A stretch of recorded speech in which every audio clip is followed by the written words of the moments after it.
Thinking about what our future Bahamas will look like? Wondering if artificial intelligence is the catalyst for a $100 billion economy? Pause, think about it with intentional thought, and consider where we go from here. Stay tuned and hear what telecommunications wizard Phillip Swann got to say about how 6G will impact the new built environment. Something to think about with Dale Happy Knowles. What we think, we become. What we radiate, we attract. What we imagine, we surely can achieve. Let's change the narrative, 242. Welcome to Something to Think About with Dale Happy Knowles. Join our co-sponsors, DomDev Enterprises and Page Investment, and our friends at Something to Think About as we have this awesome discussion this evening on how we can make this big change. Welcome, Phillip Swann. How you doing? All the way from way across the world. Good afternoon, everybody. And first of all, Dale, I wanted to say thanks for having me on your program. I've been watching it a couple of times in terms of some of the topics that you brought, and I must say a lot of them are thought-provoking, and I feel honored to be a part of your guest today. Awesome, thank you, and you are honor in yourself. I looked up to you for many things, and in terms of building and mentorship, just watching you from a distance and from close. And there's lots to be learned from you, and so we want to tap into the 6 inches between your ears and figure out what made you tick, and what kind of oil you put on the cogs and all that kind of stuff. Yes. Well, hopefully go I'll ahead. be able to share my experiences with you today. Yes, awesome. So Zig Ziglar says that success occurs when preparedness meets opportunity. You are this telecommunication wizard, as I call it. Before you left home, you were considered the little insignificant corner boy that many with the power of the pen just push on the side or kept trying. Even some of them tried to hold you down. But you prepared yourself. You looked for opportunities in every situation. And most importantly, many times you created your opportunities. And that was allowed you to propel yourself forward. So tell us a little bit about your preparation and how you created opportunities to become this highly respected telecommunication wizard, leading hundreds of multi-million-dollar projects within your substantive portfolio over the. How many years has it been now? Plenty years. I guess a little more than 20. Yeah, I joined Nortel in 1998. Initially, I was on the enterprise account team, and then in 2001, I moved over to the carrier side. So I was there until 2010 when Ericsson's wireless business was bought by Nortel's wireless business was bought by Ericsson. Yeah, and but before that, you in BTC, you were in sales, right? Yes. I mean, yes. and yeah. Okay, go ahead. Yeah, if I may start from the beginning, when I started at BTC, I joined through a BTC apprenticeship program. This was a program where for half of the year, BTC had us in classes at College of the Bahamas, and the other half of the year we would get rotated around to the different technical departments. The half of the year that we were at COB, we studied for City and Guilds technical exams, right? Okay. So that happened for about 2.5, 3 years. And after BTC saw there was an expensive exercise, they then moved to graduating technicians or engineers who had just returned from London. They had them teach us in evening classes. So I spent a lot of time after hours in Papal Tract going through additional City and Guilds exams. Right. So this part of it was where I got confirmed into the PBX department, right? Right. And I was a maintenance technician. I was there for about 3-4 years. We had a lot of educated people in the maintenance department. And I looked around. When you look, obviously you're looking for promotions, and Right. most of the guys had a huge amount of engineering degrees. And I thought about, okay, what if I were in sales, right? When I was in high school, my mom used to send me downtown to sell straw bags to the straw vendors.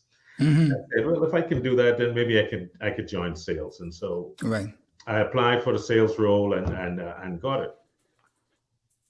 From a success perspective, one of the things I see, or I thought of that made me successful, is being a strong customer advocate, like coming back within BTC and translating the customer needs to services and products for that BTC had.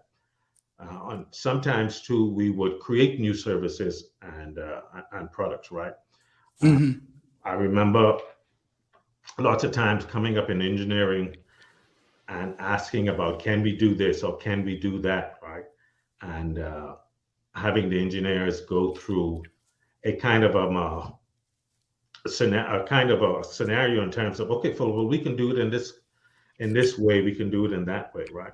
Some of my more progressive customers were the Swiss banks. Right. Whenever we had a new product or service, bringing them on board would help drive a lot of new revenue streams and new product offerings, right? Between the Swiss banks and then it went to other offshore banks, and then into the hotels, right? During the last 3 years in BTC, I managed most of the financial industry as well as the hospitality industry. Right. And this gave me a lot of exposure, if you will. Exposure. Right. And creating new products and services from BTC for our customers. Invariably, what would happen in some of these cases was there was a lot of escalations. And I thought to myself that if there's going to be an escalation, then perhaps I should control how it happens. And so I began a way of coaching customers in terms of how to call and what to present to the executives, right? While it may not have drawn a lot of love from the executives, what it did do is drive a lot of services from the BTC's part, and it drove a lot of relationships with the customers, and that was a huge thing for me. Yeah, awesome. And so when you went off to the Houston, you were saying to Houston, to Florida, when you worked with Nortel, those things came about at a certain time of your life where you made a shift from being in BTC and so forth. Was that because you felt that you weren't growing, or something totally different? I wanted more. In exposure, you understood, especially from some of the Nortel reps at the time and my counterparts in other countries, that in a sales role, there were some other compensations attributed to it, right? Right. And I was hungry to experience some of that, right? BTC at the time did not have any kind of additional compensation for sales achievements and stuff like that, right? And so I started to look outside of BTC.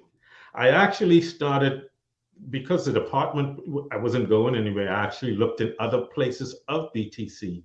Right. I applied for some of the outside island managers roles, right? And that didn't work out, right? And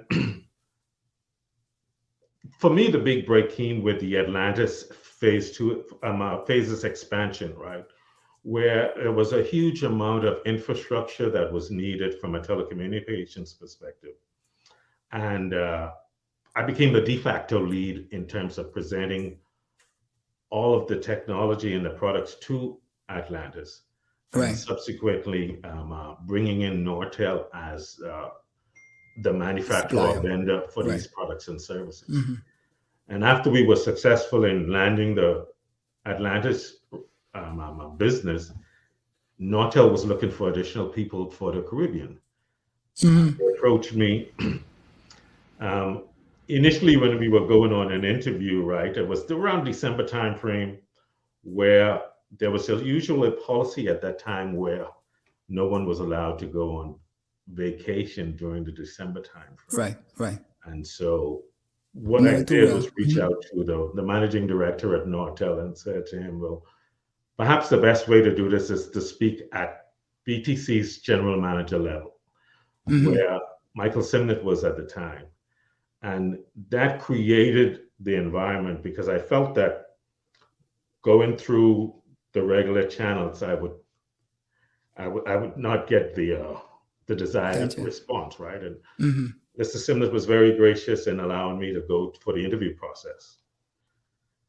After the interview process, we had to go through the immigration, work visa, and stuff like Right. that process. And all those goodies. And, my first day at Nortel, admin gave me a phone and she gave me a ticket. She says, tomorrow you go to Bermuda. These are the people you're going to go and see, and these are the issues that they have. I suggest you go and think about what you're gonna offer them, and we'll see you at the airport. Yeah. It was quite a departure from what I was accustomed to in BTC. Yep. Yeah. But they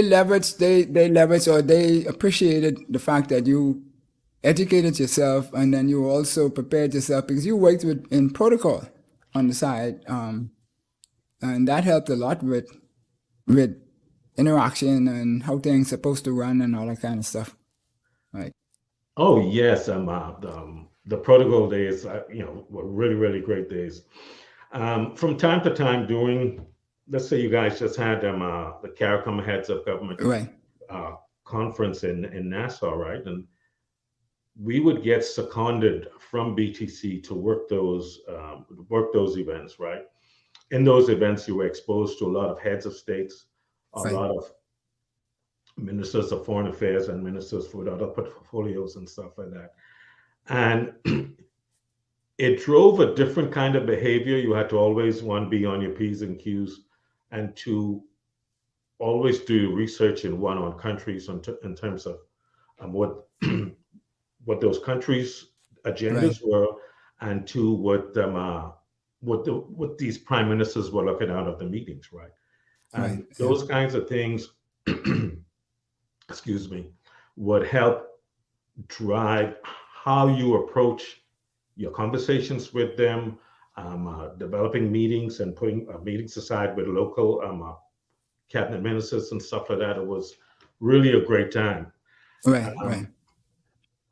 There was one time where I think the deputy prime minister at the time was Sir Clement Maynard, and the chief of protocol was Mr. Idris Reed. And Mr. Reed actually asked me to continuously attend functions and be a part of Deputy Prime Minister Maynard's detail in terms of making sure that he was afforded the right courtesies when he went to whether it's funerals, any other type of social event across the Bahamas. I would accompany him. I also accompanied him on several of his foreign affairs and tourism related trips to Far East and here in the United States. Yeah, but the key is here, but that you didn't just weigh your time in these spaces. You used it to help prepare you for bigger things. And so now we're talking about 6G, Phil. Artificial intelligence, managed language. You know our people, the Bahamian people. We like the warm, personal touch things. We're into these machine things and all that kind of stuff. But some still think that we run a rinky-dinky operation and we haven't reached 3G yet. And you're talking about 6G, right? So Tell us a little bit about that. What should the Bahamas be able to expect with that technology? Yeah, so if I may, artificial intelligence today is very much a part of what we do already, right? Mm-hmm. You may be aware artificial intelligence is in our cell phones. Yeah. Artificial intelligence is in a lot of the internet related equipment we use today. Siri, Alexa, Google, Hey Google, Mm-hmm. Samsung has a Bixby tool. All of those tools are based on artificial intelligence, right? So Mm-hmm. in reality, artificial intelligence is already with us, right? From a next generation platform perspective, right? Artificial intelligence is driving a lot of the next generation technology, right? To be, I'm looking at my notes here because I want to give a definition of artificial intelligence.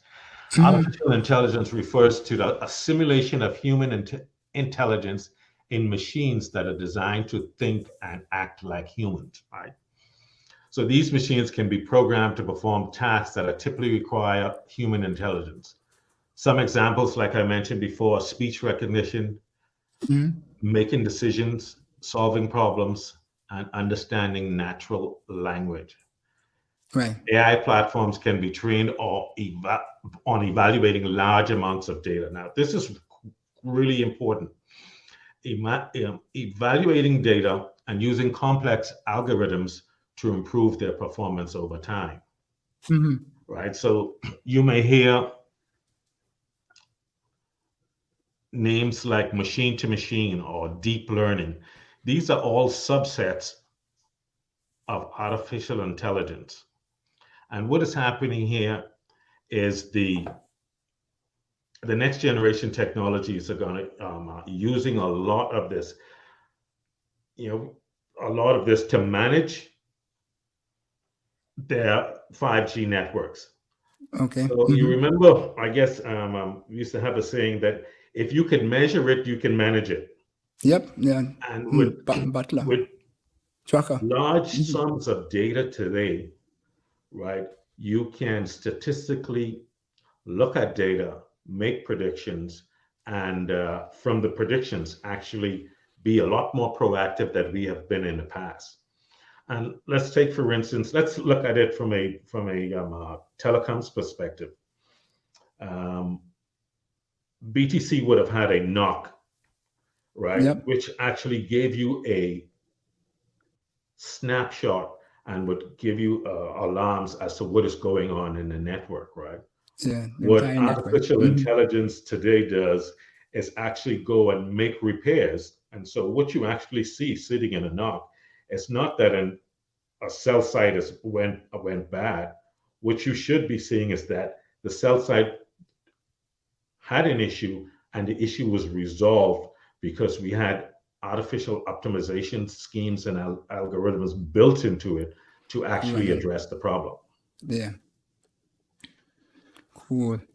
Yeah. And so when we look at that, then I think part of the challenge that we have in the Bahamas is that people are not aware, and then also that people don't know that like 3G and 4G provides the opportunity for a lot of services, and we've used them for consumers activities, but people don't really know of the opportunities to enhance performance in business or in government or in whatever systems it is that you could use these tools to do it. And so I think that's part of what our challenge is. So maybe you could give us a little roadmap of the technologies from 1 straight up to 6, just to give a high level overview. And we saw the slide on one of your pages, one of your posts that you had on a page. Yeah. So actually, this is like, it's just, for lack of a better term, a timeline. Right. for the various technologies that have come and gone, right? And 1G was clearly the initial stages of technology, 2G being the GSM. There was a huge amount of euphoria, if you will, around 2G and 3G in terms of auctioning for different spectrums and what it was supposed to bring. But really, the promise of 2 and 3G never really materialized until LTE and 4G in terms of the data speeds, in terms of being able to stream over networks and stuff like that, right? 5G started its deployment in 2019 with South Korea. The 3 networks in South Korea launched 5G on the same day, right? Those networks are now, those countries, China, Japan, and South Korea, are the leaders in making the proclamation that they're going to have 6G. This 2024, 2025 is a lot, it's more ambitious. They're saying that they will have the standards developed by 2024 to 2025. However, you're going to see the first networks out during the 2028 to 2030 timeframe. All right. The 6G networks is supposed to be very similar in delivering what the promise of 5G was in terms of ultra low latency. And just let me stop here a minute. What latency is the time it takes for a signal to get from a point A to point B. And just to give you an example, latency, if in a satellite, the latency is 250 milliseconds. 3G networks 3G and 4G networks, you had a latency of somewhere between 100 and 300 milliseconds. 5G is supposed to have a latency of less than 10 milliseconds, right? So what latency is supposed to do is bring near or even real time in terms of what customers and industries are expecting, right? And so you hear about the automated car. While the automated car may be a little aspirational, it gives you the idea as to what we can do with low latency and high speed. Right. On the other side of the 5G coin is the spectrum. Now, I think you might have had Leon Williams a couple of weeks ago on your guest and talked about the spectrum in terms of the high frequencies that required, right? True 5 or 6G network will use a combination of high, mid, and low band spectrum to achieve these high speeds. You may be aware that at high speeds, you get faster throughput. However, the distance is not there. And you need more equipment to deliver. So the intent here is for 5 and 6G networks to use these high frequencies of millimeter wave in densely populated areas like downtowns and areas like that. Use medium frequencies in suburban areas and use the lower bands in urban areas, right, to achieve the same things, right? So at the end of the day, it's not one frequency you're using a set of cross section, right? Over here, both Verizon, and AT&T started out with the high frequency millimeter wave as a strategy. So quickly, they have adapted that to cities and using the mid band and lower band in the suburban and rural areas. So for a customer though, they're gonna be, or for an entrepreneur and the like, they'll be more concerned with the actual services that the technologies will be able to provide. So what will be the game changer type services or benefits that will happen on those two networks that we don't have yet? Yeah, for one, security, and two, one of the big promises of 5G and 6G networks is this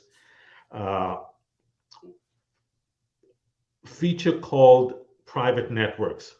Private networks is derived from in a 4G network. You had with a network you had what they call the data plane and the user plane, all in the same platform. It's by separating the data plane and the user plane, you are now able to customize services for different customers. So let's say, for instance, if there was a 5G service offering in the Bahamas, you can cut out a piece of that service to make a private network for law enforcement. You can make a private network for, let's say, for instance, the docks where these container terminals come in, right? With low latency, they can actually, some of them do it now, but you will do it at a higher level in terms of capacity and higher productivity. Moving these containers electronically, moving these containers where they need to be, offloading and reloading and distribution within the dock itself, right? Those are the kinds of things that the applications that 5G drives.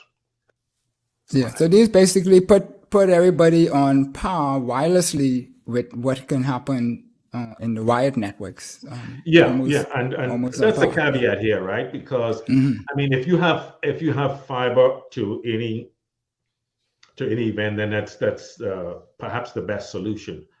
However, in a mobile environment, using these 5G networks and the benefits from these 5G networks is the next best thing, right? So like in law enforcement, where you have people moving all the time, or even if you have to use tools to monitor folks, I think some of that stuff is being used now over a 2G environment, right? Right. But updating that to be used in a 5G type environment, so that you have a lot more data going through in terms of where folks on bail are, and it's in real time. It gives you a little more to go on. Yeah. So Leon always talks about data is gold. Actually, C. Alan Johnson talks about it also. Data is the new gold kind of thing. So it's something to think about. We talk about this intentionally building this new built environment, right? And when we look at the new built environment, this is something that has to be built by design, not by this new normal by default. Okay, things falling back in place this way so we can go that way, and like water running down the hill kind of thing. We want the water to run a certain way, and we want to build these things. We want this to be able to build this $100 billion economy. So using all this digital technology and how are we going to leverage that, or can that be the catalyst for us to be able to achieve these type of size economies for an island nation like the Bahamas? The key to this achievement is public-private partnerships, right? If we fall back, let's say 10, 12 years, when BTC was a fully owned government entity, right? In those cases, you could direct traffic or drive performance, right? However, in this environment where the government is a minority shareholder in both networks, right? What it means is, as an intentional approach or behavior to, one, drive some kind of a uniform platform across both networks, whether it's Alive or BTC's wireless network, to benefit, one, the business community, and two, the consumers at large, right? Then I don't know that there isn't, right? But what should happen is a strong collaboration, and whether you have whether it's done by the regulator or a third party entity, right? And just to give you an example, right? In the United States, there's the FCC that actually regulates mostly frequency and the policies on the networks themselves. Right. But there's a new entity that came up, I think about two and a half, 3 years ago, the NTIA, which advises the president on how to spend money in The President of the United States. networks. Yes, right. It's called the NTIA, National Right. Telecommunications Infrastructure Agency. The FCC develops or has developed this the account where everybody pays in for rural areas and other areas Right. that are served less, right? And then the NTIA says to the government or the president, this is where money should be spent. This is where, okay, we need to build a 5G network in area XYZ because Right. folks there don't have the same kind of access, right? And so I'm not saying that the Bahamas should develop that same model as much as I am saying there should be some level of coordination interaction. Yeah. of driving a similar model so that there's ubiquity in access for internet or any other type service throughout the Bahamas. Yeah. Well, we have the universal service obligation, which just probably need to be updated or tweaked to make it more modern and current with how we could get things done here. And so when we look at that then, and we look at the opportunities, in the early days, all of the infrastructure was on the telecoms operator first, and they actually control everything. And then the customers and the business people only did what was happening. Then you went through that area where you worked in PBX, where the transition moved out where it was pushed out to the customer and he was able to control more of what he does. Now, where the technologies has moved, almost everything is out to the customer to be able to design. And then we have apps running in the Bahamas, whether it's all them different things that was going on during COVID and the like, where people run. So with these technologies, do these supercharge the ability for entrepreneurs and the like to be their own business entities? Yes, it does, right? So you may be familiar with the term the Internet of Things, where there are, well, in today's environment, there are these everything is connected to the internet, right? Right. Thermostats, any kind of, you have Wi-Fi in your home, you have sensors here, there, and everywhere. The idea is for these things all to be connected so you can manage them. Some folks, something as similar as fleet management in vehicles, right? Companies that have service guys drive the vehicles out there, right? These are one form of the Internet of Things, kind of tracking and performance devices, right? It will tell you the best way to get to a customer. It knows when you're finished, so give you your next job, right? Another part of the Internet of Things, we talked a little about consumerism, right?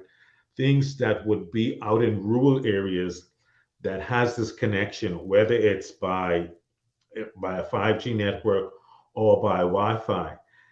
These things will have 10-year battery lives, right? So that they can be out in the open for a longer period of time, providing information back to an entrepreneur, right? Right. Another thing that brings to mind too, right? Both utilities, the Water and Sewage Corporation and BPL, the whole idea of managing the meter infrastructure through the wireless network, right? Using those and using devices like that to read a meter in real time, right? So that customers or consumers at any point in time would know exactly what their bill is, right? You could know your bill and what your consumption level is at the end of the day, at any point in time. Those are the kinds of things that I see can drive production to a higher level. Right. And so I mean, then investors, people out there who have money, who don't know how to do anything, can get a bunch of, a pool of young people who, and don't have to be young, but I mean, people who are savvy with doing and building these apps and the like, and they create new businesses overnight and fill a void in our community, our society, quicker than anything else. But I have digital as one of the pillars in building the new built environment. You have the sun, sand, sea, digital, and people, where sun, sand, and sea is using solar, the resources of the land, and the sea for our marines and safaris, etc. Not necessarily would come from tourism. That's going to happen no matter what. We're not cutting that off. I mean, it would be silly to do that, to me, in my mindset. But so as a business economic guru, right? Because I mean, I've watched you do some things with numbers and the like that made me have to push you to the limit, because you got to protect our interests. I mean, we might be friends, but when it comes down to, and like Kobe said, when you get on the court, my brother, you ain't my friend no more, right? So in business, we have to do what we got to do to push to get the best for everything. And I've seen you do some things with numbers and understand the business models and stuff like that. For Bahamas, on a small island state, particularly archipelago, that like what we have here, do our creatives today have possess an engineering degree or a technology degree or any of those type of things in order to create these type of business opportunities? Yes, I think it's there. And before I answer that too, right? You and I worked together on a lot of projects, and yes, you did push me to another level, because I was thinking one thing, you were thinking the next, and at the end of the day, what we did was great for the Bahamas, right? Right. And just for some of you guys out here, Dale was perhaps one of the premier engineering minds in BTC, and for lack of a better term, a gatekeeper, and really drove a lot of the performance in BTC's network, and drove the deliveries from, whether it was Nortel and or Ericsson, you drove me to provide a comprehensive solution, and to provide it within the budget that you had allocated, right? And so lots of times, while we were at loggerheads in that conference room, we would be doing it for the same reason, so that at the end of the day, the Bahamas benefited. was the beneficiary of those things, right? So to answer your question, right, what I've seen is a lot of folks in the Bahamas and other Caribbean countries as well, building their own apps to provide services in niche markets. Bahamas, and most other Caribbean countries, is a service-driven economy, right? And providing services, whether it's to something as simple as home automation, if you will. Some things that are a little more complex, like having an asset register in a hospital, everything with some kind of Wi-Fi or RFID or 5G tag, so that you know at any one point where they are in a hospital. Let's say for instance, you have 5 or 6 defibrillators, and they're shared amongst 10 different departments. You want to be able to know, in the case of emergency, which is the quickest one to get. That's not a time for you to be fumbling around to find out, well, where it is. You want to find out, where do I get the one that is close to me where I am, so I can get the best service to the customer in the hospital.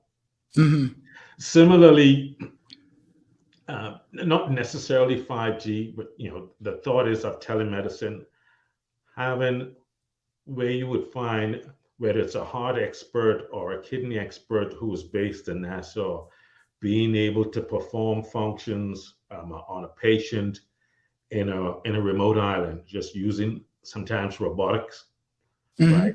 And this could be done either through a low latency 5G type environment or a fiber environment where you have these things connected to an online network, right?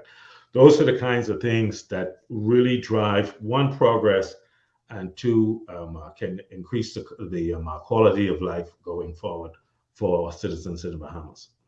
Yeah. When I was in Houston the other day, doing my follow-up, I observed a couple of technocrats at the MD Anderson talking, and they were talking about some of these technology and engagements and integrations. And I really wanted to get in their conversation, but you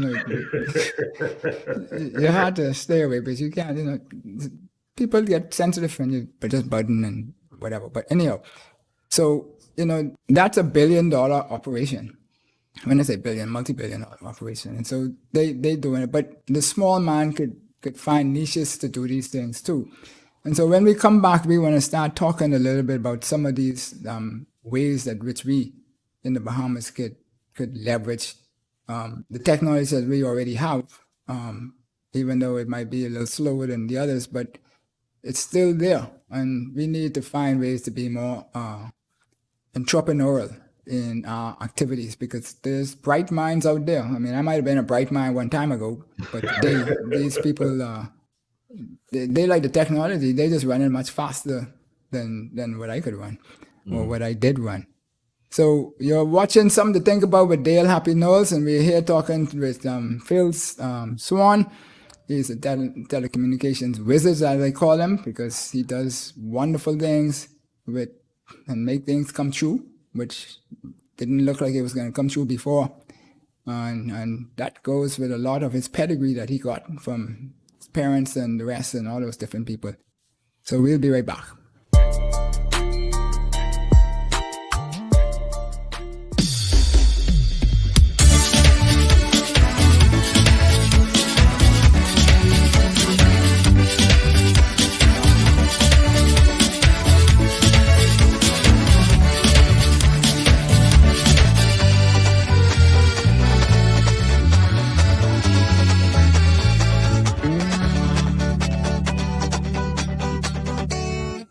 Sammy's Chicken.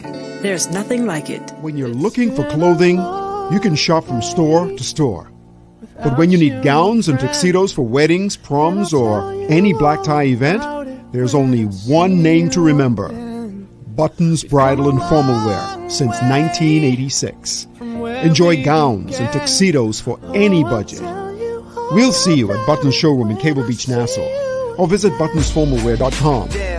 Nobody does formal wear like Buttons. Behind every scoop, lick, and savor is a smile and memory being made or reminisce. Whether you're at work, out with family on a Sunday, or have friends visiting, flavor will meet expectations in our 32-ounce container for only $10 if you're having a special event as well. Exotic flavors ranging from soursop to Guinness is definitely worthwhile.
Welcome back to Something to Think About with Dale Happy Knowles. And we're here this evening talking with telecommunication wizard Phillip Swann on how 6G will impact the new built environment, create those big long dollars for the $100 billion economy that we're going to build.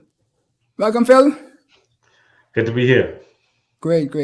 So the magic of thinking big, it says in there that success is 98% attitude, 2% mechanics. I mean, that's my interpretation of the verbiage that is in there, summarize it. But when we look at these things, right, and we realize that and make that you made this big shift, there had to be an attitudinal change or that allow the light bulb to go off big in your head and make this grand move.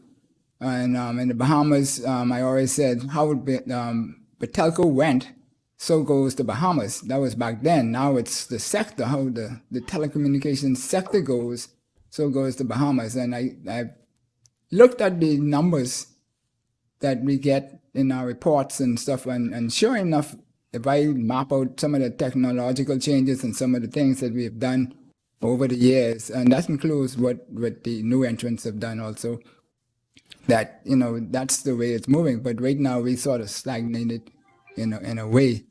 So when the telco rises, the Bahamas followed suit. And so the sector has gone through massive changes. We've had the new entrants come in cable and system resource group, or we call them SRG. You've had the divestiture of the incumbent Betelco turning into a BTC, the liberalization of its mobile services, and on and on and on and on. All that happened in over a 22-year period or thereabouts. And so that's massive shock. To me, it has lost its identity as to what was there before. I'm not saying that the identity should stay the same, but right now, to me, it's fumbling or searching for an identity. How does the communication sector find the innovative niche to allow it to be the front runners again, like telecoms used to be in the early days when I would have joined BTC? You would have been more senior to me at the time. Yeah. Mm-hmm. You said something earlier about preparation, right? Mm-hmm. And the preparation has to be intentional, right?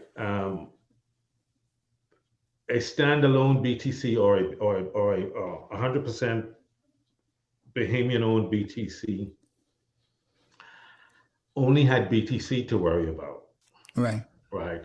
They didn't have to worry about arbitrage in terms of foreign currency in what it cost me in other parts of the Caribbean versus what it cost me in the Bahamas. Right. Right. So. When that becomes an issue, it does make a difference in where decision makers spend their money, right? I would also argue that perhaps BTC, and to an extent Alive, they don't have restrictions like other Caribbean countries. Like there's flow of US dollars to and from, in and out of the Bahamas, whether it's with a partner or with a local provider, right? So those are issues that that the Bahamas don't. So that's a good thing or a bad thing, the flow in and out? Well, it's good in as far as the owners of BTC could get their dividends when they declare them, right? Right. Okay. But from an operational perspective, when folks looking at costs and they're looking at BTC costs versus the costs in another Caribbean island, then it doesn't come back as much in BTC's favor. Right. Mm-hmm. Again, in preparation, that's a part of managing a network, right? And and I think the overall thought when BTC was sold, when the majority of BTC was sold, the overall thought was to reduce costs, right? And I believe I heard about 3 years ago, the then CEO of BTC still talking about cost as a factor, right? And it's primarily because they have this arbitrage in that they experience in other countries in terms of where they spend and get the most where they get the most out of the capital, right? Yeah, but cable is all Bahamian, right? And Alive is the mobile side of that, which a separate company, which is 50-50 also like PTC. So Yeah. I mean, how do these things? How do we leverage what we have so we could do something with it? Yeah. One of the ways is what is driving this change is the cost of networks, right? And the cost of networks, from my understanding, has reduced tremendously. In as with a 2G and 3G and 4G environment, they were all proprietary equipment, right? And 5G is moving at a very, very high speed to what they call them COTS, commercial off-the-shelf service. Right. Yeah. Right. And so you have these in two flavors. You could build a server farm in your own premises and run the network off of it, or you can use one of the web services, whether it's AWS, Google, or Microsoft, right. Azure, and have your software sit on them to manage a network for Bahamas, right? So at a high level, that's what it looks like, right? The second part of it, how do consumers participate, right? And I don't know that it's not being done. So I'm just saying it as something that needs to be paid attention to. Is having students coming up today learn these machine languages, learn Python, learn all of the other stuff that drive these apps.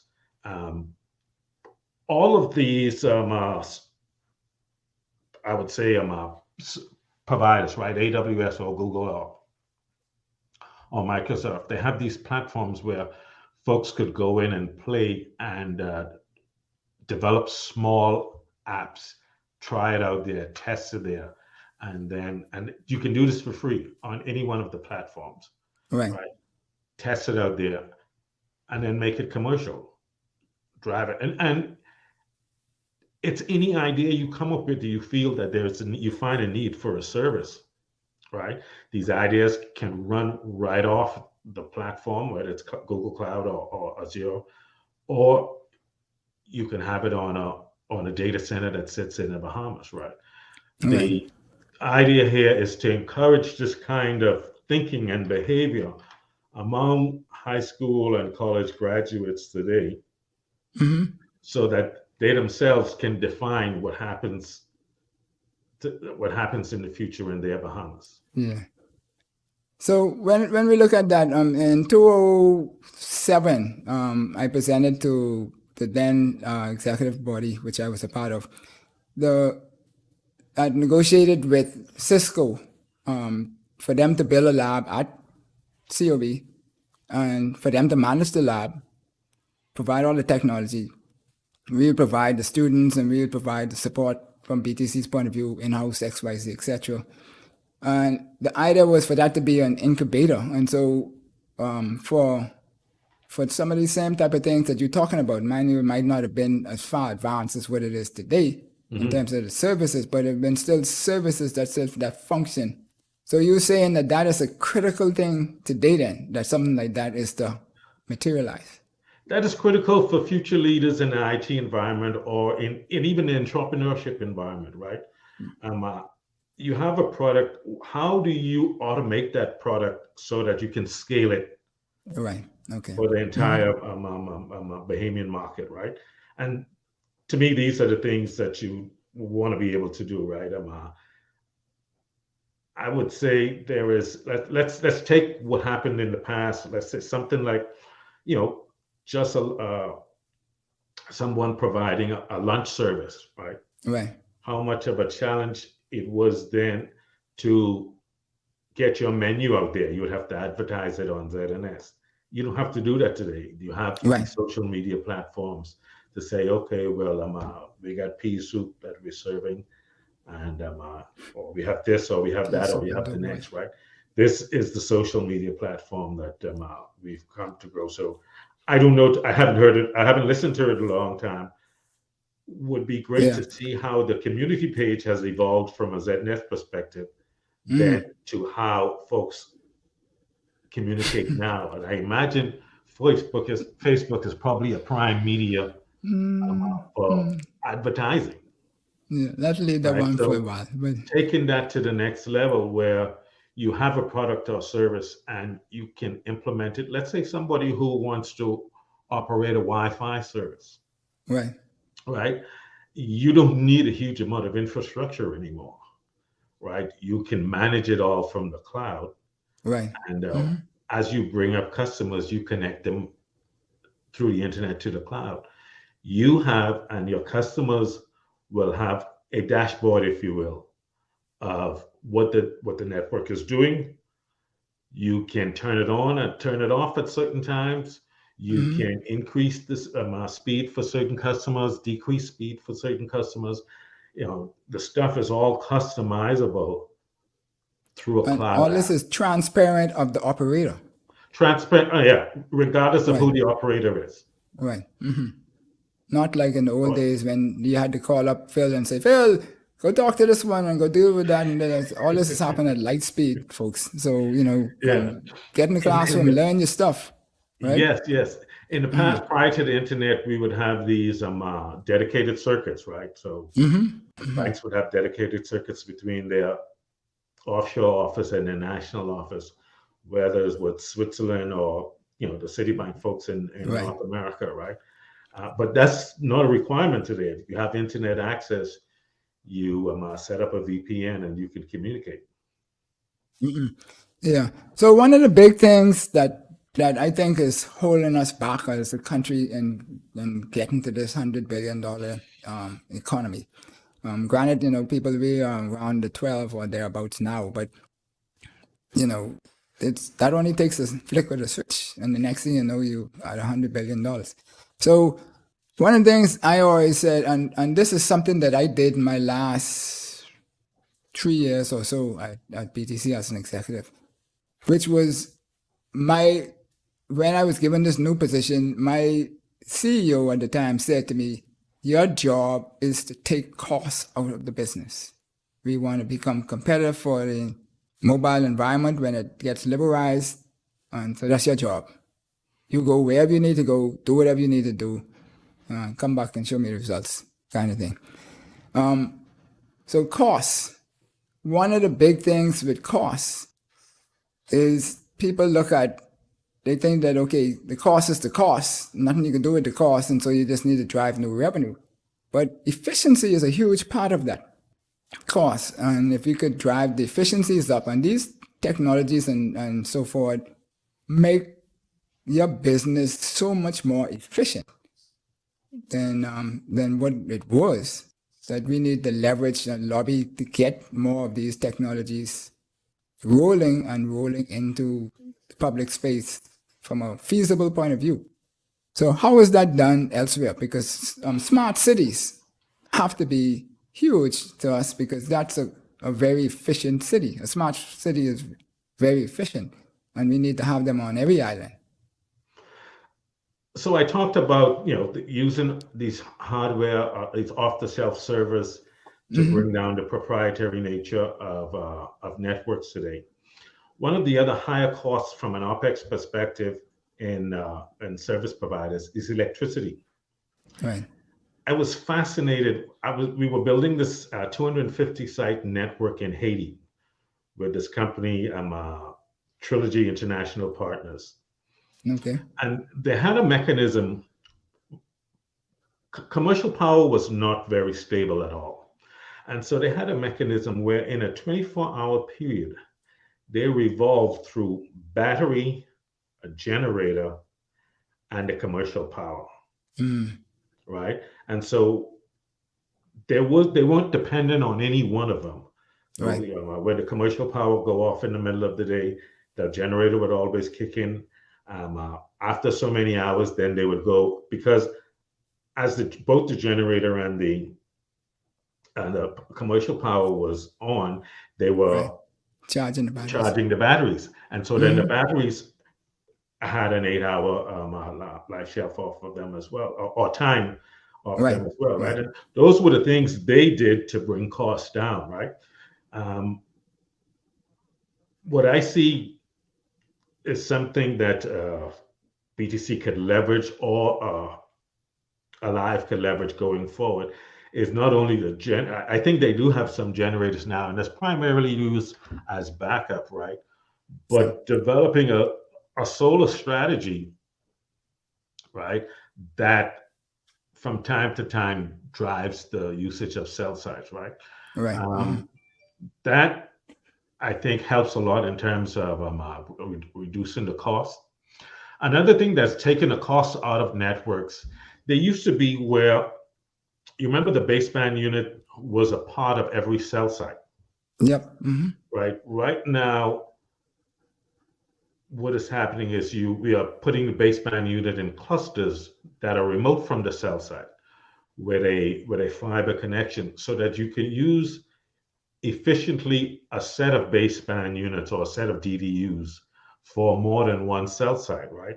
And you want to make sure it's what I would call anti-cyclical, right? So the site that will be at its busiest at 5 o'clock, you probably would want to make that with some sites that it's as busy as that 8 in the morning, right? So that they share a different busy hour, right? And the baseband units are used more efficiently. Right. Right. So you don't have to buy so many baseband units for every cell site, but you build them in clusters so that you can reduce that cost, right? And even in this environment too, these baseband units are not hardware driven anymore. It's software driven. Software. Right. And so all you need is one off the shelf server, and you can you can drive performance through that, right? So those are the two things that drive costs out of these networks that could eventually be handed down to the consumer as cost savings. So if Another one, reduce the cost, then it doesn't cost the cost of using the service to increase. Yeah, another part I always used to tell the persons was that, you use the technology and people think it's going to replace people's jobs. No, it makes the person available to do something better, better useful for the company than what they were doing before.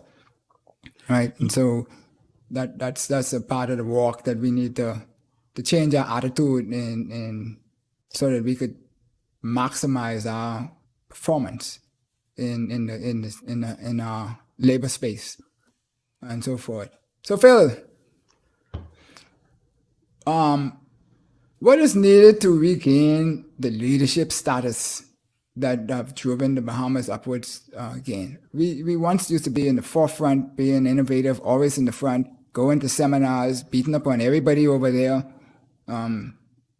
understanding where that industry was thinking, changing some of the directions that they were thinking based on what we needed and so forth, and all of that. I'm not sure what level that happens now, but to get back on the top in the front, because we are the most, in my view, digitally connected country in this region per square mile, because the United States and Canada might have better in cities, but when you talk about the whole place, we have more digital connectivity. So we could operate throughout the whole Bahamas, anywhere. People could come to the Bahamas and work wherever they want to work and do the same services. It's almost ubiquitous straight through. It's important. What we need to do to jumpstart that. Yeah, it's important, Dale, that Bahamians are exposed to the latest and greatest technology at all levels, right? As an account manager, whether it was Bahamas, Haiti, Antigua, Suriname, or Bermuda,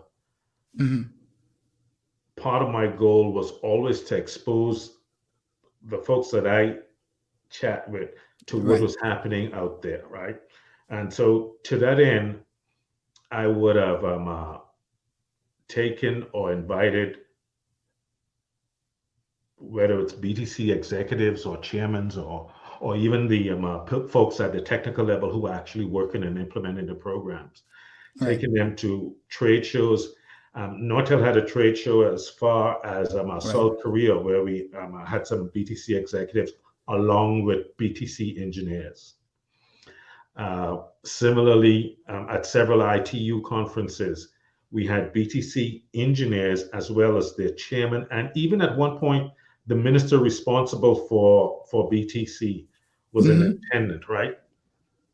What I also did was ensure that those leaders were exposed at the highest level within Nortel and within Ericsson.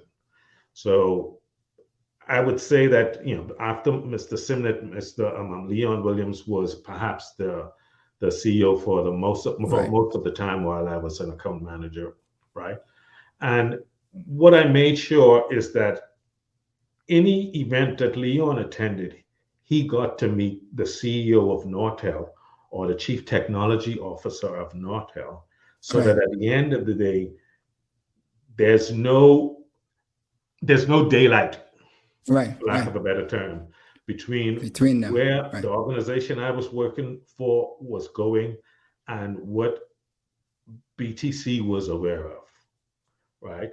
And I did that as well for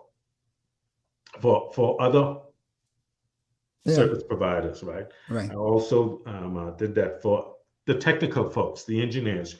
We had folks that were mentors, if you will, right? That you on this platform, and you the ownership of it in BTC. Here's your counterpart in Nortel, or here's your counterpart in Ericsson. That if you have a question, you could always go and learn that.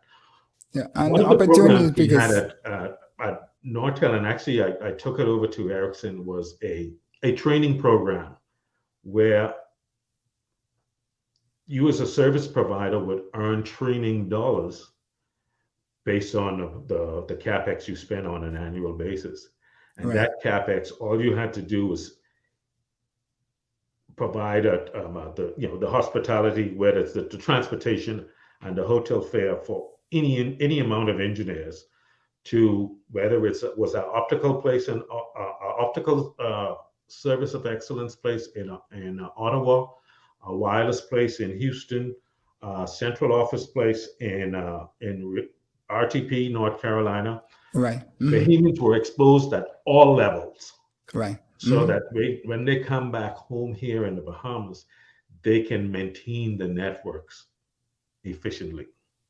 I think stuff like that is important, right? To make sure that from a continuity perspective, everybody is aware of the equipment they have, and they know how to manage it, and they know how to use it. They know how to maintain it. Yeah. And so when we look at all of that, then we need then basically to tweak or fine-tune, optimize our government policies, human capital injections, regulatory practices or policies, innovative entrepreneurship, etc. All these things need to work together in working towards the same direction, because whatever happens in the analog world can happen in the digital world, and the opportunity and the potential is great. So what I was going to ask you now is that, what advice would you give to the Bahamian movers and shakers to catapult us to in the next 50? We're celebrating 50 years of independence this year. So looking at for the next 50, what I think if you were to get an audience, what would you tell them? From an IT/telecommunications perspective, it's important. I mentioned this earlier. As minority ownership in both telcos or cable cos, for lack of a better term, there should be some kind of a stated policy that the government is driving its partners to achieve on a national basis, right? So, some of the easier things, okay, well, which generation of wireless technology? That may not necessarily be so, right? As much as saying, hey, this is what I would like to happen across both networks. I want it to be, for lack of a better term, perfect competition. I want both operators to be able to give 1 gig internet access to the folks in Maguana as well as Grand Bahama. Right? If you could do that for me, providing the access, providing the bandwidth that everybody has equal access across the network. Yeah. To me, those are the kinds of things that need to be encouraged, so that, if there's somebody in Maguana that is interested in developing some kind of a software, they have access to a Google Cloud platform to build something and test it and see how it works, and then implement it. Right.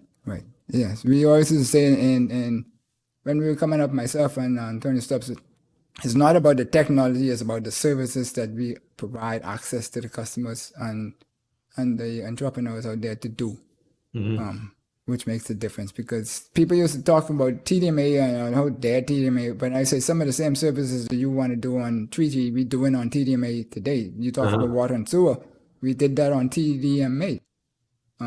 The monitoring their remote sites, the meters and stuff like that.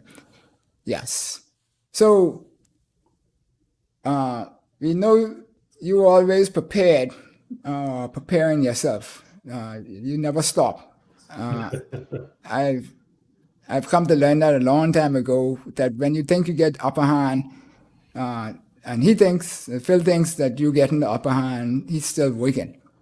And 24/7. I don't know when you rest, but because you want to make sure that you are able to deliver what your goals and your obligations are to your company and your people who invest in you and so forth. And we did the same thing on this side of the fence, and I think that's why we got so many things done in the Bahamas that was higher than what we probably expected each other to deliver before we started.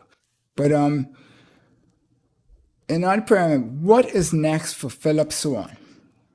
What you want to be prime minister? You want to be?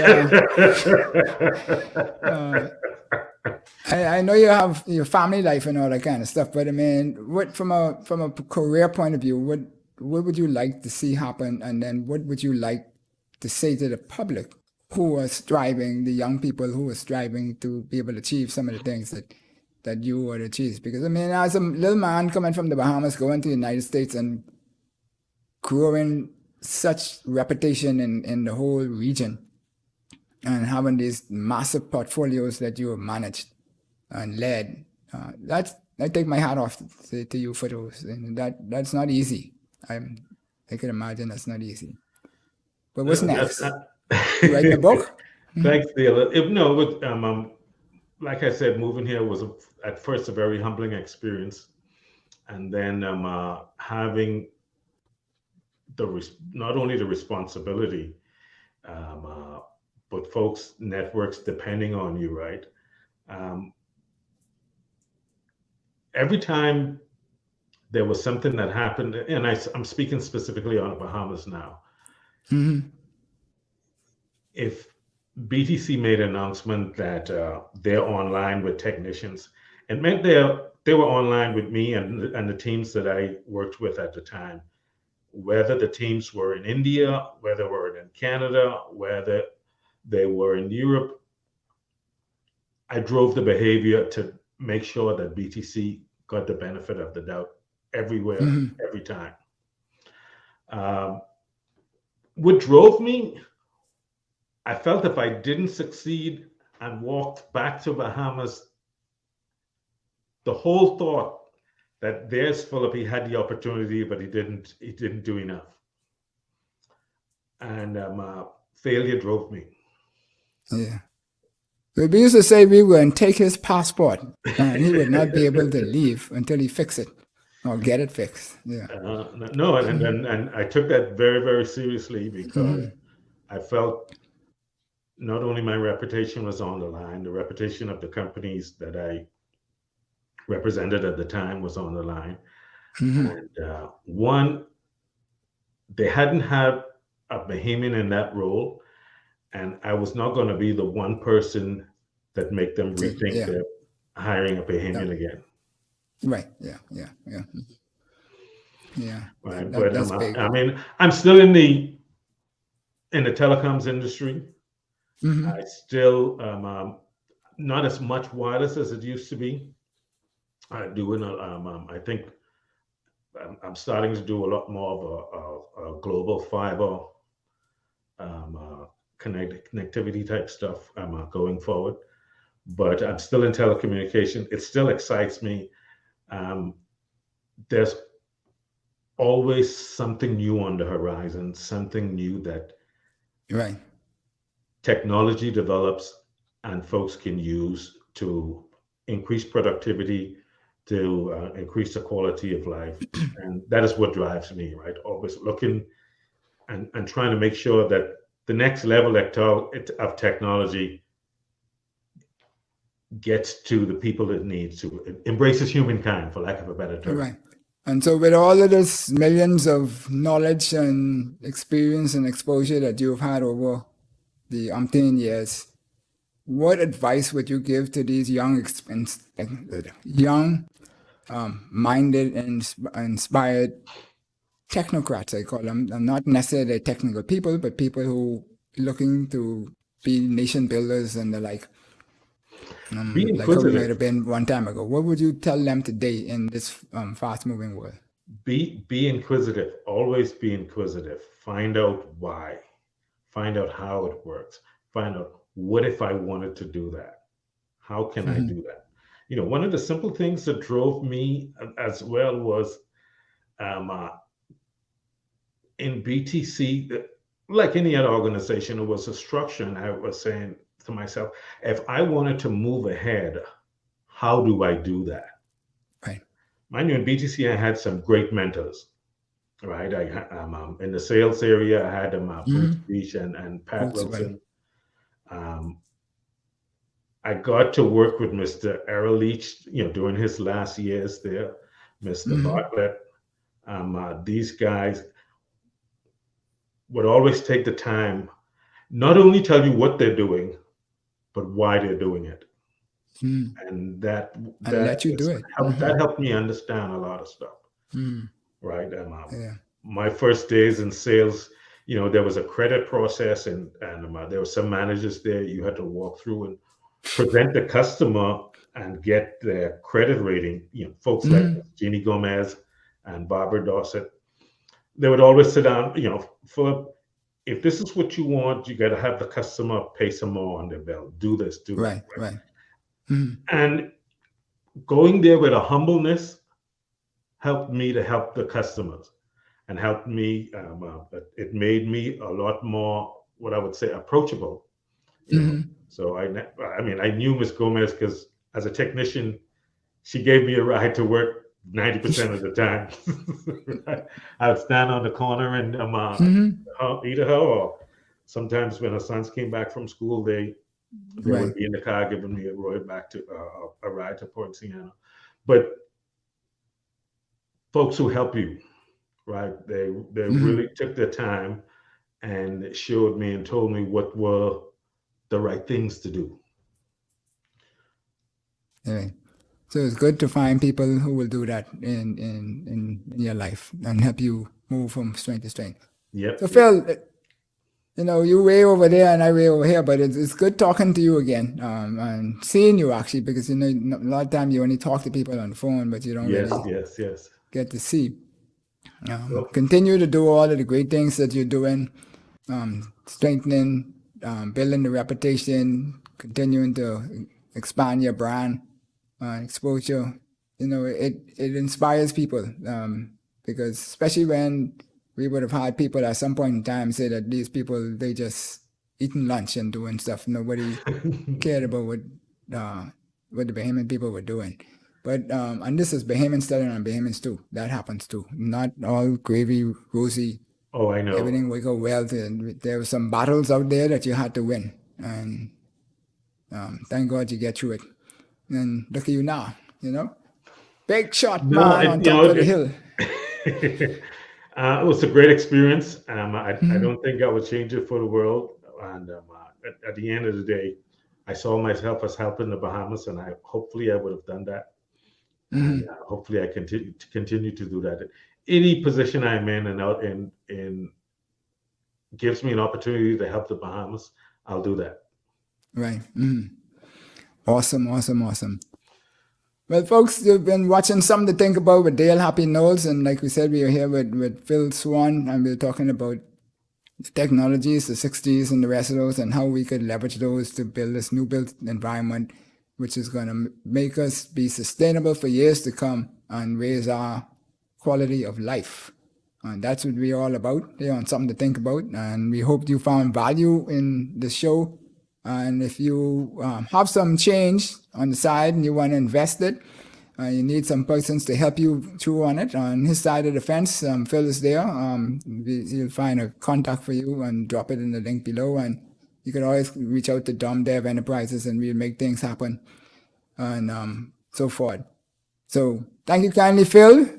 Till next time, next Bat Channel, another topic.